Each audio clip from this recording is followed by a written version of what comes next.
I want to bring in Kathleen Gray, political reporter for the Detroit Press. Kathleen, you are there in Michigan. You follow Michigan voters every day. What did they hear last night? Well, they heard the candidates talking about Michigan. They heard the candidates talking about Detroit, about what they've done, where they've visited, but they didn't hear specific details about what they might do to help Michigan. Auto workers are certainly worried about health care. They've gone through very hard negotiations. They're in negotiations right now for contracts and fighting for their health care. And they've got very good health care. And I think many of them are afraid that they could lose it. While there are plenty of others who want big, bold ideas, the Medicare for all. So it's kind of a mixed bag. Well, they got to hear about health care. It was the #1 topic last night. They covered it for the first 30 minutes. But do you actually believe at the end of the night any of those viewers got any smarter or understand the plans? It was pretty clear Obamacare was under attack, and Obamacare in 2018 was at an all-time high in terms of approval rating.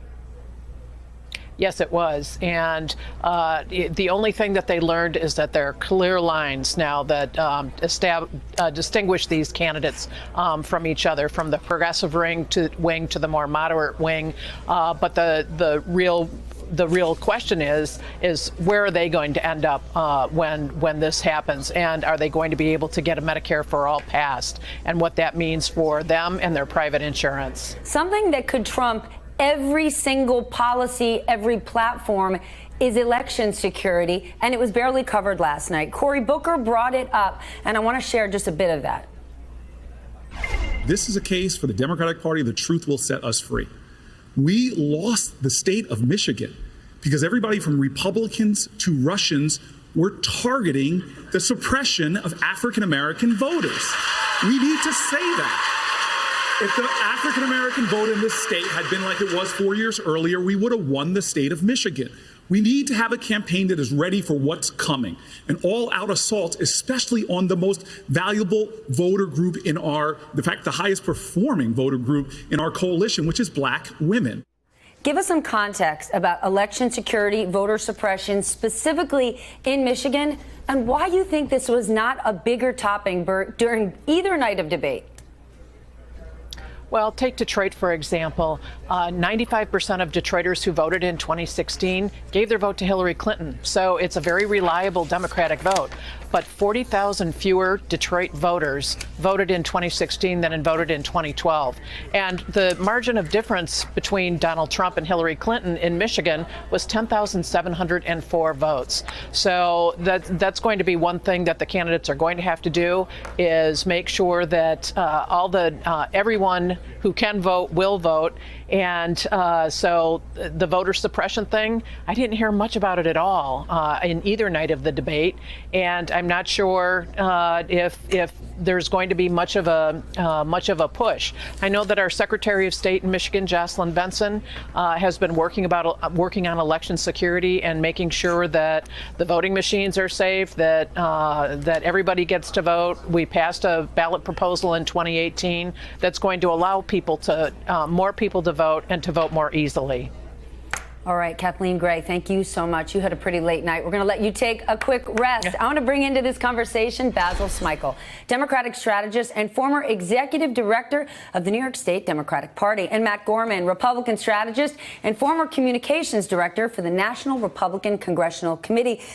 Basil, when the campaign managers spoke to each contender before the debate and said, #1 goal, get this guy out of the White House.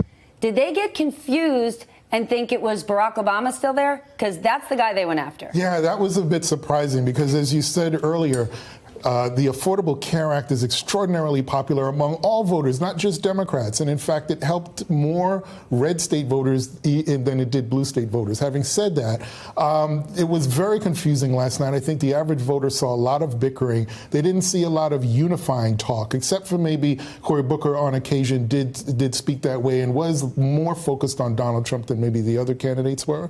But they saw a lot of attacks on the front runner in Joe Biden.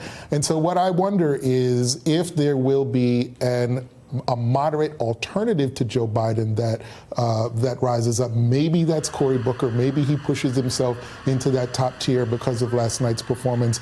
But there was a lot of attacks on the party itself, on the standard bearer of the party, which is still Barack Obama. And I'm not sure that the average voter looking at that felt very comfortable that we're going to put aside the anger and the cutting our nose off to spite our face that we may have done in 2016 to be able to get Donald Trump out of office. A lot of people were scratching their heads last night and this morning saying, hold on a second, Cory Booker, Kamala Harris going after Obama's record on deportation and health care, which many people believe are shining positives during that administration, and both talked about that strategy this morning. I want to share that.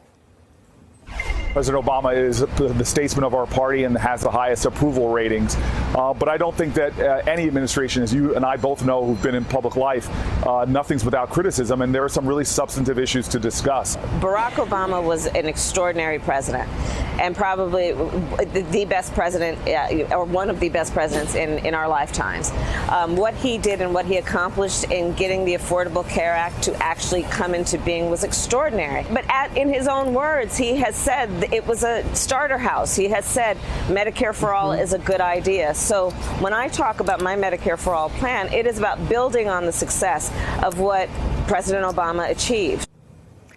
Did you hear them building on the success last night? No, I would say focus, focus, focus. The Obamacare is not your target. President Obama is not your target. Your target is Donald Trump. Your target is, and I think Cory actually touched on this, he spoke a lot about, and this is where I think other Democrats should have done better, talking about what voters have lost during the Trump administration, and then talk about what you as president would bring back. That's a really effective line. It's very powerful. It's not, you don't have to go back and relitigate anything that Obama did on that particular debate stage. You talk about what voters have lost. That old thing, that old adage, what have you gained? Is your life better in the last 4 years than Ronald Reagan, are you better off? Are you better off? So the real question is, are you better off now than you were when President Trump took office? The answer for Democrats obviously is no. So tell us why. What have we lost? And you really didn't hear that last night.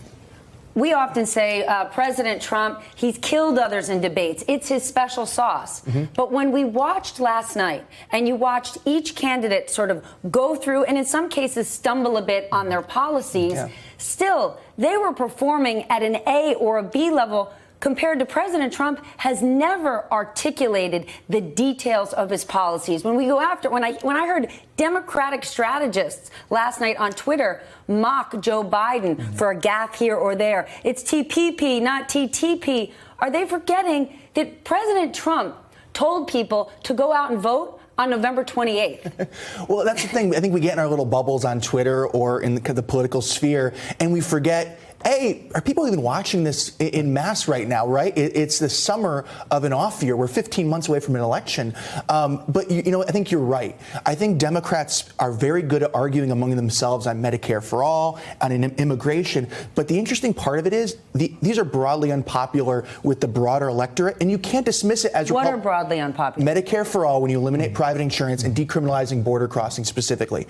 But Joe Biden's not looking to do either one. Exactly. But like when you like Elizabeth Warren or Kamala Harris dismiss them as Republican talking points, well, eventually at some point, one of these guys is going to have to run against a Republican, President Trump, right? And so I think it's very telling. Almost none of these candidates on stage has ever run a credible and tight race against a Republican for their current job. John Hickenlooper in 2014 won by 4 points. The other closest were Cory Booker and Elizabeth Warren, won by 9 points, but those were in solid blue states and in presidential years or special elections. So that's very telling. If you can't win this race unless you can talk to independents, but also disaffected Republicans. Yeah, and actually, just a quick point about that. We talk about Medicare for all. One of the things that didn't really come up as much as it did in the first night of the debates was the role that organized labor plays in all of this. Because when we talk about the role, the fact that unions, particularly since the financial crisis, you have cities and states pushing through these austerity budgets. What does that mean? That means that unions have had to give up some salary for better health care. So that's one of the reasons why a lot of union members don't like this language about having to give up their insurance. And I don't think that any of the candidates really address that fully. It's at a point if you're talking about white middle-class workers going forward. And contrast Republicans and their debates in 2016, I was a part of it, and also in 2012, how we talk about Ronald Reagan and we revere him, and how Democrats essentially trashed the Obama legacy last night in many ways. That's just a very telling thing. It could have been a Republican debate, the way they were talking about the legacy of President Obama. Okay, but last night many people said President Trump is sitting in the White House laughing. He won last night. But did he actually win over the last 2 days?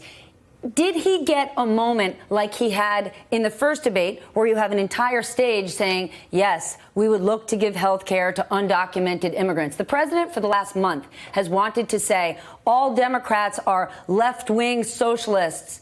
Did he really get the chance to say that over the last few days? Because Michael Bennet certainly isn't, Joe Biden certainly isn't, and the night before, we didn't see that across the board. Yes, you may have seen it from some progressive candidates, but not universally. Well, look, I think Michael Bennet will be lucky if he makes the next debate stage. But also, this really doesn't start in earnest. Certainly, there were some big moments, and I think Republicans... What do you mean? I don't know what that means. Well, hold on. This will start in earnest when Elizabeth Warren and Bernie Sanders get on the same stage as Joe Biden, because it won't be pretty.